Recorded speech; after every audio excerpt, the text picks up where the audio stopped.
I've never been in a company where they said, you know what, our biggest problem is we thank people too often. When's the last time you heard that?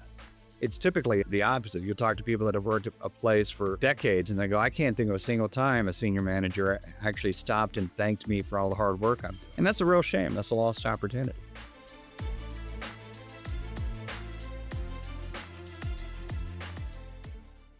Hi, and welcome to this episode of The Courageous Choice. I'm super excited today to be joined by my friend Kip Knight. Kip and I met recently, and we're in this authors series that happened almost by accident.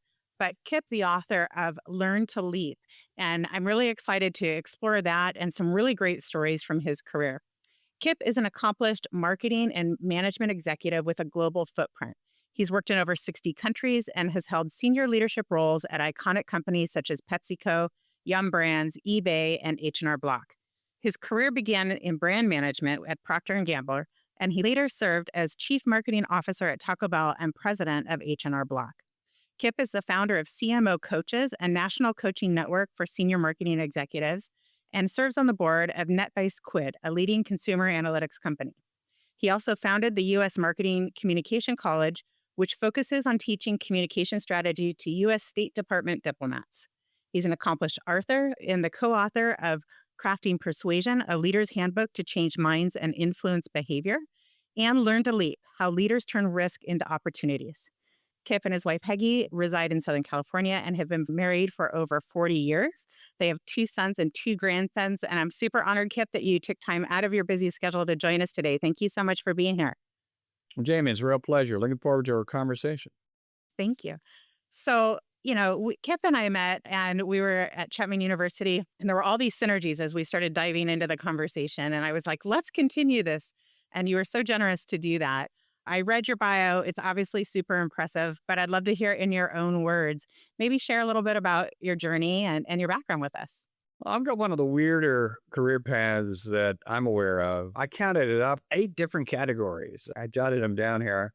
We did marketing research, consumer packaged goods, QSR, e-commerce, consulting, financial services, venture capital, and executive coaching. So one of the things that I would suggest to folks that are thinking about their career is, and this would be one of the Learn to Leap lessons, don't be afraid to go into a different category. I don't think 8 is necessarily the right number. That's probably a bit much. But one thing I've found is that you can take a lot of your learnings from a previous category, apply them to a new category, and it's like you are going to have a reputation as an innovative thinker and a breakthrough strategist and all that. No, not really. I'm just taking some stuff that worked in the other place and brought it over here, and you guys just haven't been exposed to it yet. So that'd be one of my first lessons on my journey. I think that to the extent you can feel confident enough that you've got something to add to a new category, even though I would be the first to admit every time I switch categories, it's pretty intimidating because you frankly don't know what you don't know, but you've got to be confident enough to believe that you've got enough experience in your previous work that you can really make a difference in wherever the new place is that you've decided to go to. That's so interesting. Did you have to overcome, sometimes there's a perception of, oh, you haven't been in this vertical or this industry. So did you have to overcome perhaps that bias of lack of experience, even though you were actually bringing some really valuable experience that was innovation in that space? Oh, absolutely. And again, another practical tip I would give anybody is as soon as you can go to the actual place where the work is being done, do that. I'll give an example. I worked at KFC and Taco Bell for a number of years, and it was fairly senior positions, but I would also like to go work in the restaurants, actually hang out with the crew and talk to the customers, get to know the general manager. When I was president of H&R Block, I spent every day in the field driving around with district managers, going to field offices, talking to clients, talking to tax pros. I even signed up and became a certified tax pro. Another practical tip I would give folks is the more you can truly relate to what the people are doing. I guess they had that series on CBS, Hidden Boss or what, Undercover Yeah, Boss. I undercover wasn't boss. undercover. They knew exactly who I was, but just to be able to go out there and really understand. So what's it like doing this job day after day? What are some things we could do at the headquarters office to really make their job better, more efficient, more productive, more enjoyable? And frankly, just let them know, hey, look, guys, we appreciate all the hard work you're doing, because I've always seen these engagement surveys around most employees are unsatisfied and they're not fulfilled. I think a large part of that maybe comes from the fact they don't feel like they're thanked enough. And one thing I've tried to always tell my folks on my senior team is, look, this is not a precious resource that you have to guard and hoard. Write somebody a thank you note, give somebody an attaboy, create some kind of a monthly recognition. Because I've never been in a company where they said, you know what, our biggest problem is we thank people too often. When's the last time you heard that? It's typically the opposite. You talk to people that have worked at a place for decades and they go, I can't think of a single time a senior manager actually stopped and thanked me for all the hard work I'm doing. And that's a real shame. That's a lost opportunity. You're so right, right? We don't need to hold recognition back. And I think that sometimes the people who are closest to the work are going to have the best ideas. It's really not a new idea. But I think in today's time of such dramatic change, the risk of not being close to the customer or the employee is even more dangerous than ever because of the pace of change, right? And the assumptions that we can easily fall into and not even know it, right? If we're making decisions from the ivory tower or whatever. And that can become really contributing factor to the significant disconnect that we're seeing in employee engagement. I actually read data recently. It was only 20% of employees today are actually engaged in the work. I mean, that's like shocking to me. I find that Yeah. depressing because if you think about it, people are going to spend a third of their life, well, not a third of their lives, let's call it 20% of their lives in an actual work environment. And to think that they just don't ever get any joy or fulfillment out of that, I think it's imperative on senior managers to at least recognize that and try to do something about it. And at a minimum, acknowledge it and go, okay, what would it take for you guys to feel more engaged? What is holding you back from feeling more involved? Do you feel like we're not listening? Do you feel like we're not acting on your suggestions? Do you feel like you're being asked to do an impossible amount of work? What is it that is holding you back from really fully committing to whatever it is that we're trying to do here? And have a dialogue and keep it going.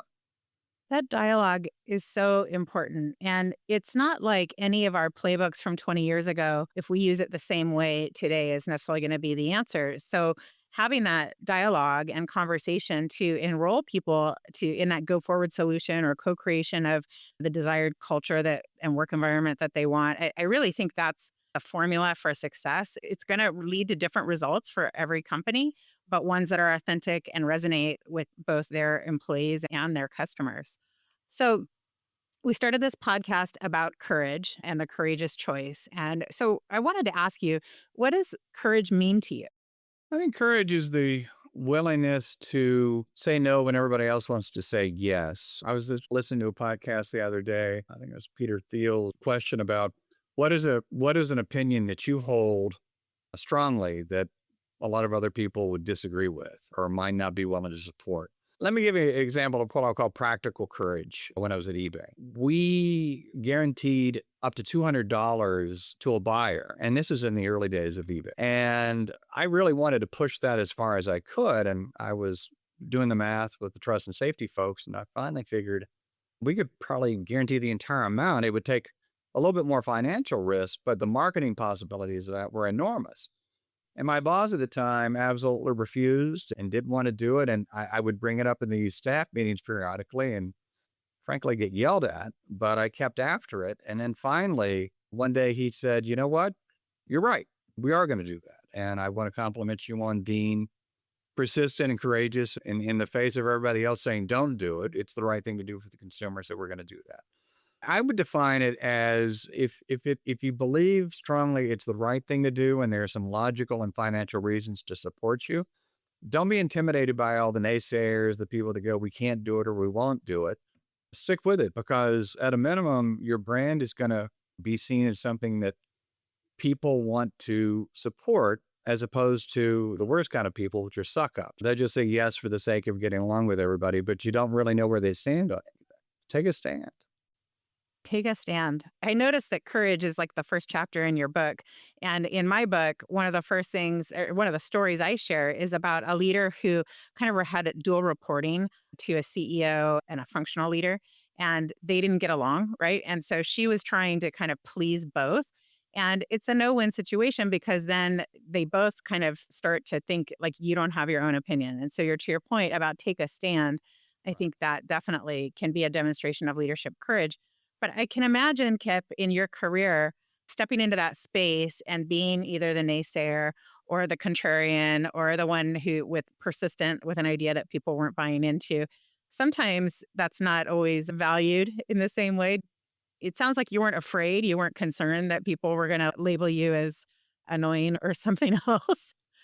One of my favorite coaching expressions is you can't read the label from inside the bottle. So I probably was annoying. I probably was seen as irritating. But at the end of the day, you got to feel comfortable that you are not faking it. You are being your true self. You're being authentic. You're being candid. I mean, you don't have to be a jerk about it. You can always be diplomatic and phrase it the right way. And you can also say, hey, I might be wrong, or maybe I've not considered something that you're considering. Let's talk about it. But let me tell you why I think this is the right thing to do.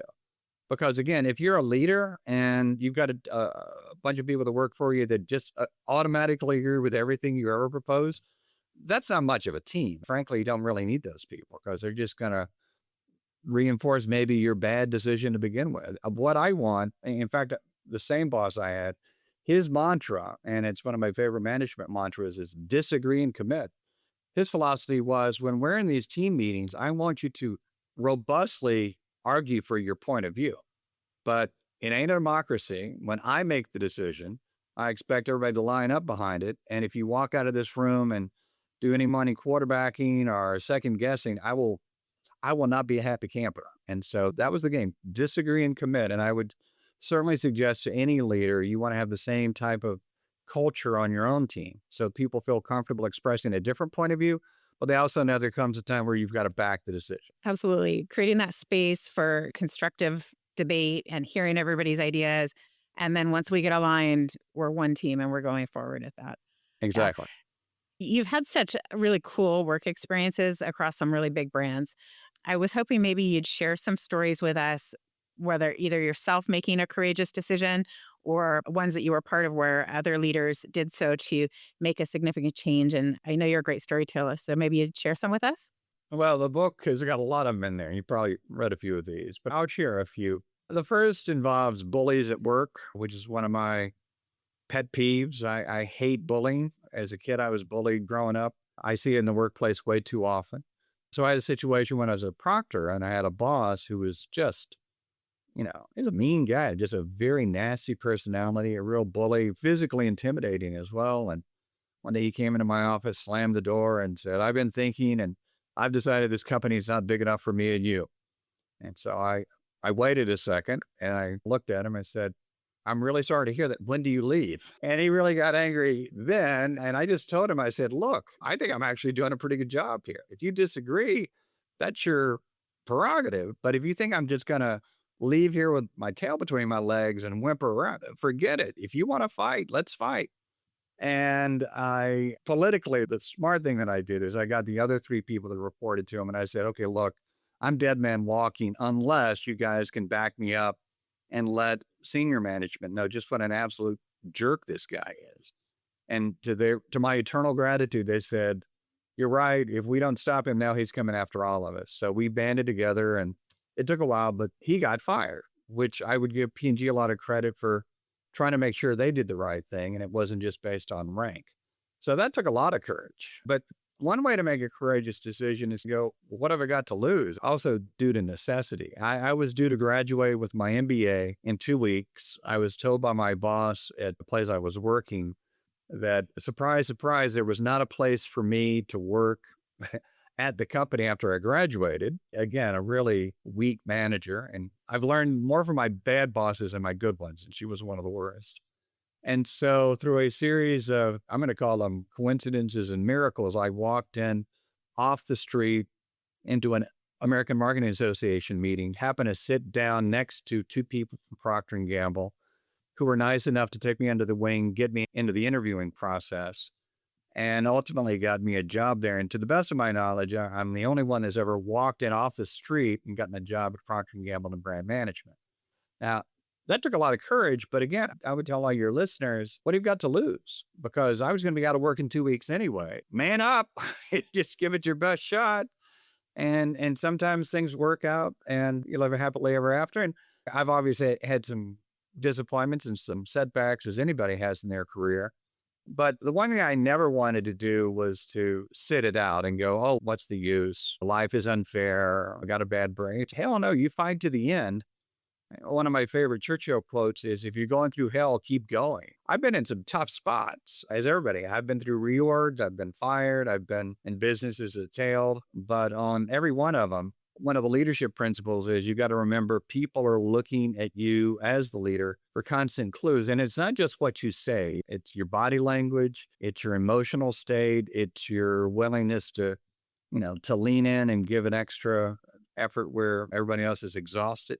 Life is not a dress rehearsal. One technique that I think helps is to imagine yourself 5 years from now, looking back on how did you handle that particular situation? And even if you fail, if you can look back on it and say, I'm really proud of what I did there. It took some guts. It didn't all work out the way I wanted to, but I wouldn't change anything. I did exactly what I should have been doing at that moment. That's powerful. And it can lead you somewhere even better, maybe, than where you could see, like what you could see for yourself in the moment when you're in the middle of it. And I think it's really poignant. We're hearing about a lot of layoffs right now, and I've ended up talking to a lot of recent grads. Actually, I know you do too. And they're struggling or they're nervous coming into the workforce with AI changing some of those early career type roles. And I think your advice around one, people, I always say people give people jobs, right? So figure out how to talk to people. That example of you walking into AMA and creating an opportunity. And they didn't get you the job. They got you into the interview process, and then you Right. got yourself a job. But Right. so do you have any other tips? Just thinking about either those who might be in transition or some of those early career folks that I know you have those conversations with as well. Oh, I got plenty of tips. The biggest one, network, the old cliche about it's not what you know, it's who you know. It's true. Every job I've ever gotten has been through networking through somebody else. So the best jobs are never going to be posted. The best jobs are going to be word of mouth. And you've also, if you're either trying to get the next job or you've been laid off, I mean, I got fired from Taco Bell as CMO. That was really tough. I was out of work for 18 months. Wow. You really had to psychologically bulk yourself up every day to get back into the game. But again, I would say the technique of it's 5 years from now, you're going to look back. Are you going to be really proud of how you led yourself through the desert? Or are you going to be embarrassed and go, wow, I really either gave up or I got lazy or I didn't really focus? In addition to networking, always be learning. I guess ABL.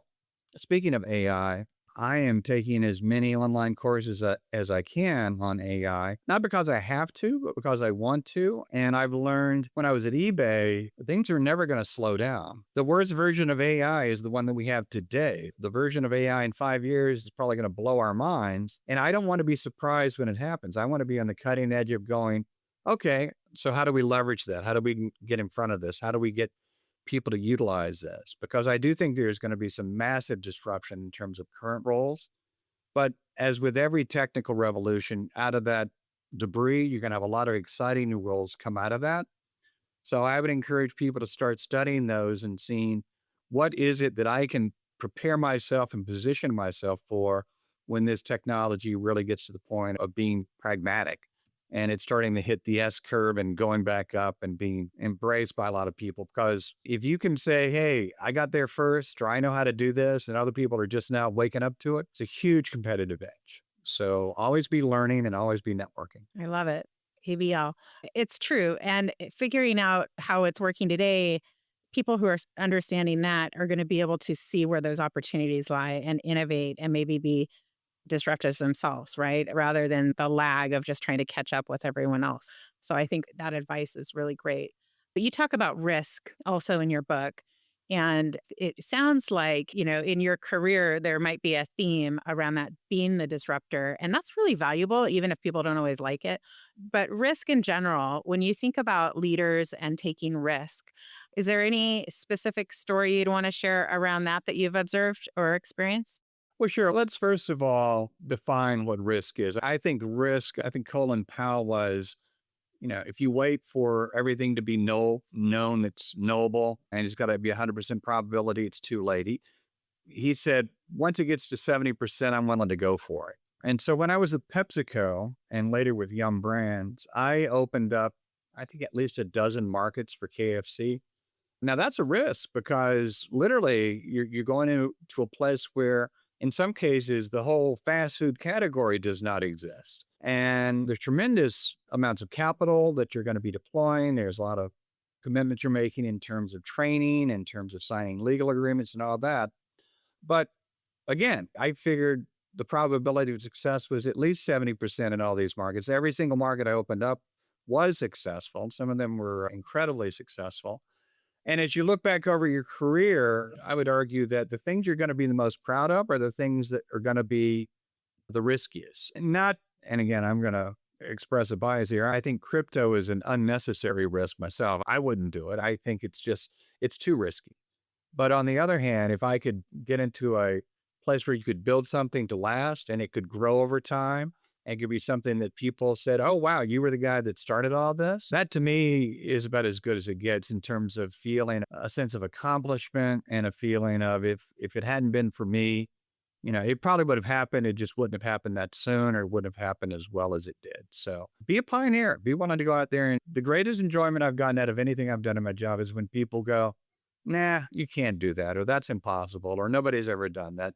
That's throw down the gauntlet and, oh, yeah, really? Okay. Yeah, watch this space. We're going to show you exactly how to do it. I love that. That's super inspirational. And I think we need that. I mean, that is so needed in today's world. And there is this ripeness of just opportunity in all of this change. It's actually a kind of an exciting time to do a lot of what we're doing. One of the things that you started is the organization that you have now, CMO Coaches. And I'd love to hear a little bit about your inspiration there and what you're doing with that organization. Oh, I'd love to talk about it. I've always loved marketing. I consider myself very lucky to have discovered a love of marketing early on because I know a lot of people, frankly, their entire career kind of struggle for what is it I'm really passionate about. There's never been a doubt for me. It's marketing all the way. And yeah, I'm very concerned about the state of marketing. I think as it's the shortest tenure of any of the senior level executives, is the only profession I know that everybody who's not a marketer thinks they could do better than the marketer can. And HR I is a think little bit there too, just so you know. I think everyone can do HR. Yeah. I rest my case. I think also there are a lot of very senior talented marketing folks that would like to figure out a way to give back to the community through coaching because coaching marketers to me is an opportunity to basically say, let me give you some best practices or some hard learned lessons that I've accumulated over the years so that you don't have to go through the same pain that I went through. We're former CMOs or coaching current or aspiring CMOs. We do team coaching, we do group coaching, we do individual coaching. We also use a number of different assessment techniques. Working Genius is one you and I have talked about, but some others like that. And at this point in my life, it's a real pleasure to see young marketers just getting started. And to your point, I don't think there's ever been a better time to be a marketer because of all the different tools and technologies and best practices and databases that are out there. When I started at Procter & Gamble, if you didn't have a huge TV budget and a big New York agency, you couldn't really play. Well, those days are gone forever. Anybody can play now.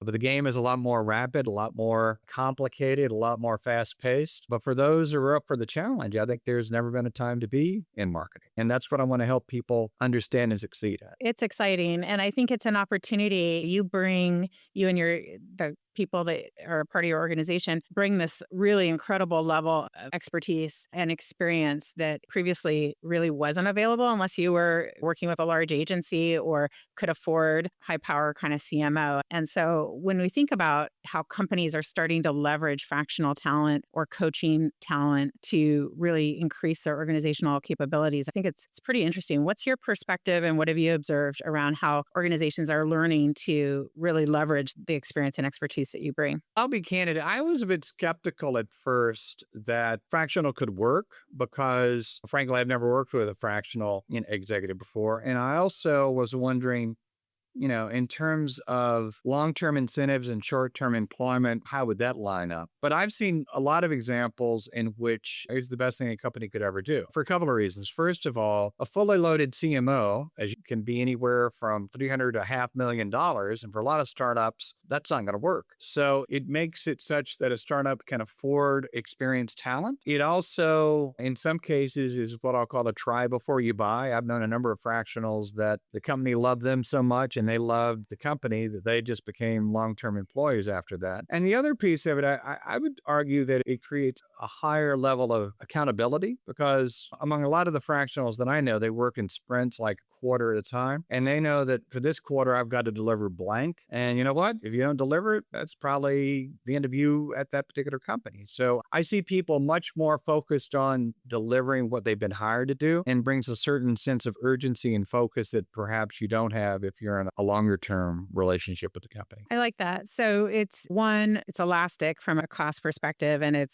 can be fractional so that it's appropriate for the size of the business, kind of the greater accountability and probably even greater alignment on those deliverables, right? Like I'm not off doing my own thing because clearly I'm being held accountable to these specific things. And the idea of try before you buy is so interesting because there's some consultants who really are like, I'm building a practice, I'm building my business, this is what I want to do. And then others where it's much more fluid. And you're right, where it's really about the work. And if the work is motivating and energizing, it's in their sweet spot, their synergy with the teams. People are like, call me what you want, employee, consultant, whatever. I'm excited about that work. And that's where everyone can benefit. And the title or role, or whether it's a 1099 or W-2 becomes less relevant. So I've got two more questions as we wrap up for today. First, I know we've got a lot of great nuggets of your advice throughout our time together, but what advice do you have for leaders today who really want to make a difference? Well, I think the biggest advice I would give any of the leaders is to ask yourself, why do you want to be a leader? What is motivating about leadership? Is leadership born or made? That's a great debate you can have with a lot of people. I happen to believe that leaders are born. And I say that because Marcus Buckingham wrote a book about 30 years ago called The One Thing You Need to Know. And he studied this and came up with the conclusion that all leaders, and you can go back to the beginning of time, all leaders have two things. They have a ability to envision the future that is such a burning desire that they have to go there. And then they have this, what I'll call MacGyver quality that says, I will do whatever I have to. I will go around, above, through any obstacle I have to get to that vision that I've laid out here. There's a third element as well, and that's optimism. I've never met a pessimistic leader. So if you find yourself with the ability to visualize the future, blow through obstacles, and you have this sense of optimism, those are things I think you typically are developed when you're young. I'm going to give my mom a lot of the credit for that. And so ask yourself, not everybody should be a leader. Maybe you're better off as a manager or a support person. There's nothing wrong with that. Being a leader is tough. Being a leader is demanding. But if you think you have those inbred characteristics of a great leader, then I would say it's up to you to really take full advantage of those and go make the world a better place with your leadership capabilities. That's awesome. So the final question is really geared towards those up and coming professionals. We heard always be learning and always be networking. So those are two key ones we definitely want to make sure people heard. Is there anything else that you might want to share that either you wish you'd known in your 20s or you think those in their 20s today need to know? Two things. First, it's really important to have some role models. I was very lucky to work at Procter & Gamble in my first 10 years of my career. And John Pepper was the CEO at the time, and I got to be good friends with John Pepper, which is amazing. I'm a brand assistant, but I got to know the CEO and still stay in touch with John today. But who are your heroes in the business world? Who do you want to role model yourself after and why? What is it about that role model that really drives you? I'd say that's the first thing to think about. And the second, and it's the reason the book is called Learn to Leap. I had dinner with an executive a long time ago, and he was 85 years old, still going strong. And he'd done all these incredible things. And I said, how did you get the courage to go do all those things? And he said, there's an old Hindu saying that says, leap and the net will appear. And I would suggest that for all the young people out there, even if you've got a lot of questions about, is this going to work or not? Again, I go back to that 70% probability. If you think that you've got the talent and you've got the wind is blowing in your favor and you think the odds are, it's not a slam dunk, but it's not a bad bet, leap and the net will appear. Because even if you fail, the lessons you will have learned, you will be able to apply to whatever it is comes next. And I've done that many times. And at the end of your life, you don't want to look back and go, woulda, coulda, shoulda. You want to be able to say, wow, what a ride. And I wouldn't change anything. And that's an acid test for any career. If anybody were to ask me, you go back and change anything you did? I'm one of the lucky folks who could say, nope, even the mess ups, I would keep them exactly because that failure led to something even great. So leap and the net will appear. I love that. That is so powerful. Kip, thank you so much for joining and sharing your wisdom with us. If people want to reach out and learn more, obviously we suggest they get your books or they can reach out to you at CMO Coaches. But is there any other preferred way for people to reach out to you if they want to learn more? Well, LinkedIn, Kip Knight on LinkedIn or kipknight at cmocoaches.com. Send me an email. I'd love to talk to you. Thank you so much, Kip. Really appreciate your time and wisdom and look forward to potentially doing it again. Okay. Thanks, Jamie. Thank you.